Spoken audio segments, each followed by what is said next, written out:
on a bien compris qu'il y avait 2 poids 2 mesures entre Kylian Mbappé et Griezmann, Peut-être qu'il Nico. apprendra l'année prochaine que ça n'existe plus, parce que comme toujours dans ces cas-là, moi je dis que le responsable, c'est celui qui donne les statuts.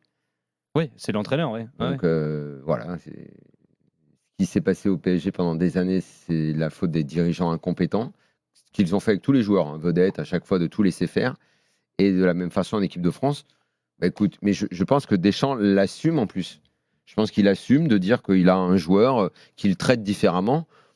C'est toujours pareil, ce genre de choses. Quand ça marche, tu dis rien. Quand ça marche pas, tu dis ah non. S'il fait plus gagner Ça les marche matchs. pas. Ah bah oui, mais c'est là que tout change. Et là, c'est la première compétition où il ne fait plus gagner, où il est pas bon.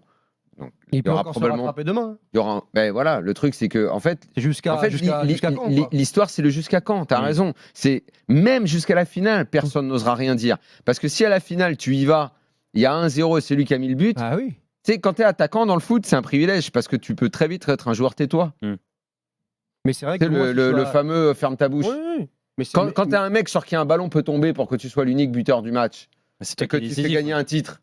Tu sais, c'est comme Cristiano au Portugal. Hein. Quand après le quart de finale, après le 8e, j'ai fait mon analogie avec Dalida. Je te laisse imaginer le nombre d'insultes de tes compatriotes que j'ai bouffé. Il n'y a pas que les compatriotes, les fans ils sont partout. Ouais, moi aussi j'ai mangé. Oui, on est d'accord. Menaces en tout genre, machin. Et évidemment, en disant ça, bon, je trouve que je ne m'arrête pas à ce genre de choses, parce que sinon, tu t'en prends pas une vedette comme lui, parce que tu sais très bien qu'il peut te faire taire en 2 secondes. C'est un attaquant, il joue avant-centre, il joue un match contre la France, imagine. N'importe quel ballon, un péno peut lui tomber dessus, il peut le marquer, même un coup franc, tu vois, même s'il en rate 9 sur 10, il peut en mettre un. Mais sauf qu'il y a des vérités qu'on doit dire à un moment. On doit dire que Cristiano a été un boulet pour la sélection. Et là, jusqu'à la finale, pour l'instant, c'est un boulet, Mbappé. Il rate complètement sa compétition. La différence avec Cristiano au Portugal, la différence selon moi, alors c'est peut-être pas une différence, toi tu vas me le dire. C'est qu'il a 14 ans de moins déjà. Non, la différence c'est que je pense que les Portugais avaient moyen de faire autrement. C'est-à-dire en mettant un 9 comme Ramos ou en jouant autrement. La France a peut-être moyen de faire autrement une fois qu'on constate que Mbappé est pas bon. Sauf que ce constat, il arrive. Pour moi, tu as le moyen de faire autrement dans les 2 cas, de la même façon. Alors, si tu me permets, ça mérite une précision. Vas-y. Je pense que Cristiano Ronaldo, ça fait un petit moment qu'avec la sélection, à part les fameux matchs de qualif, en compétition, donc tu sais que tu peux. Ramos, il peut jouer dans le 4-3-3, il peut jouer. Ou Jota et tout. En bleu, à partir du moment où tu ne sais pas que Mbappé va te faire 7 euros parce que tu es convaincu, parce que ça a toujours été le phare de ton équipe qui va se réveiller, je ne sais pas si tu as eu le temps de préparer quoi que ce soit, un plan B. C'est juste. Non, parce que Deschamps, son plan de jeu, c'est défendre. Mais moi, pour revenir sur ton analogie, c'est ça. C'est que là, il se retrouve pris de court. Il dit merde, premier match, il est mauvais. Merde, deuxième match, il est mauvais. Merde, non, je m'y attendais pas. Qu'est-ce que je fais? Mais Martinez, c'est le Deschamps-Wish, sauf qu'il est mieux payé que lui. Mais donc, il s'en sort plutôt pas mal. C'est pour ça que je voulais ton avis là-dessus. Pour moi, les qualifs, justement, au contraire, le fait que Ronaldo est cartonné lors des qualifs, voire au cours de certains matchs amicaux, Martinez, il s'est conforté dans son choix. Ça lui a donné un crédit. Mais bien sûr, l'hallucination, c'est de se dire comment tu le fais jouer aussi longtemps, notamment le match contre la Géorgie où ça sert à rien, et pourquoi tu le fais jouer 2 fois 120 minutes. C'est ça qui est complètement. Non, mais surtout le problème avec Mbappé. Surtout que tu as une vraie solution. Alors alors le problème, c'est qu'avant l'Euro, on avait eu le débat. Quand tu vois ce que Ramos avait fait dans les matchs, les peu matchs qu'il avait fait avec la sélection, mais y compris les matchs importants avec Paris, franchement, tu dis Ronaldo sort d'une grosse saison, que ce soit avec son club et avec la sélection. Ramos, il n'a pas encore ce statut, il n'est pas en confiance.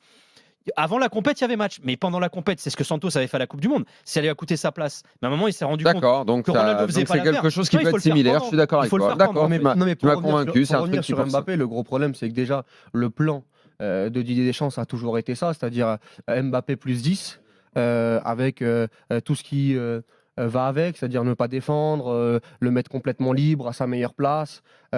Mais la deuxième des choses, c'était la même histoire avec le PSG, c'est que Mbappé doit être fort. Parce que Mbappé a montré, de par ses accomplissements en équipe de France, que c'était ce joueur-là qui devait te faire gagner. Et que derrière, mais s'il le fait pas. Et que derrière, il y a quand même un gouffre entre lui et ce que doivent être les autres joueurs. C'est-à-dire Barcola, c'est sa première compétition, la même chose au Mais Paris à Saint-Germain. quel moment À tu partir du changes les moment où choses? à partir du Comment tu moment où fais tu pour fais un changer? projet autour de lui, que tu lui donnes entre guillemets les pleins pouvoirs, que tu lui as donné Oui, mais Daniel, il a raison. salaire Comment tu fais énorme. pour acter ça? Bah oui. À c'est- quel moment tu À bascules? un moment, tout ça, c'est du constat, Walid. Mais à un moment, il faut passer à l'étape d'après. Essayer de se mettre à la place du sélectionneur. Ce qui est difficile pour moi de mettre à la place de Deschamps, parce que je ne jouerais pas du tout autrement. Mais quand tu n'as jamais réfléchi à une alternative, que pour toi, c'est ce que tu viens de décrire. Après, t'es bloqué. Oui. T'es bloqué parce que les gens disent bah, t'as qu'à mettre l'attaque du PSG. Moi, je veux bien. Mettons-nous une seconde à la place de Deschamps. Mais lui, il se dit tant que ça passe, je Mais garde. le problème, c'est que ça passe. Ouais.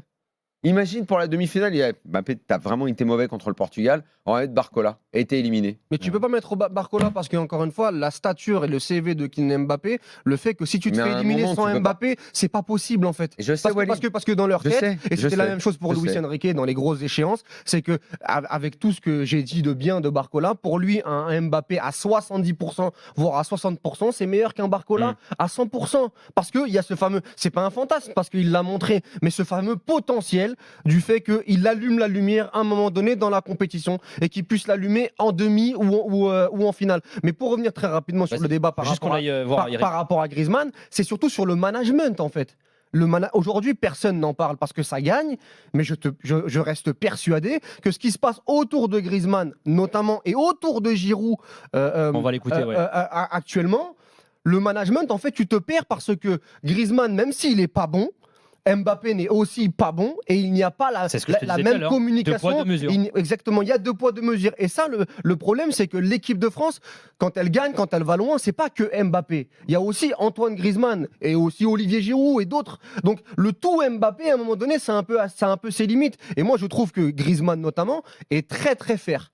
Et très fair play autant sur le terrain, je le trouve Mais totalement j'ai déconnecté. toujours dit que c'était un gars Non, exemplaire. non, mais autant il est déconnecté sur le terrain et son attitude parfois elle laisse un peu à désirer depuis le début de la compétition, autant en dehors je trouve que dans toutes ses déclarations il est super, c'est-à-dire qu'à aucun moment, alors qu'il s'en prend plein la tronche, moi je répète mais Mbappé, on en avait déjà discuté avec Kevin vendredi dernier, Mbappé quand il dit c'est pas une honte de dire que Moi, je t'avoue, je l'ai pas perçu comme non, vous, c'est pas une honte de dire que Griezmann, en gros, il est à côté de la plaque. Si c'est Griezmann qui dit ça de Mbappé, ça passe pas de la même manière. Je te le dis, ça passe pas de la même manière. Donc sur ça, Griezmann, je trouve que il avale des couleuvres, beaucoup de couleuvres depuis le début de la compétition. Et heureusement que ça gagne pour Didier Deschamps. Venir sur le débat, c'est que moi, Griezmann, sur le tournoi, il est vraiment pas bon. De toute façon, tout le monde le voit. Tout le monde l'a vu.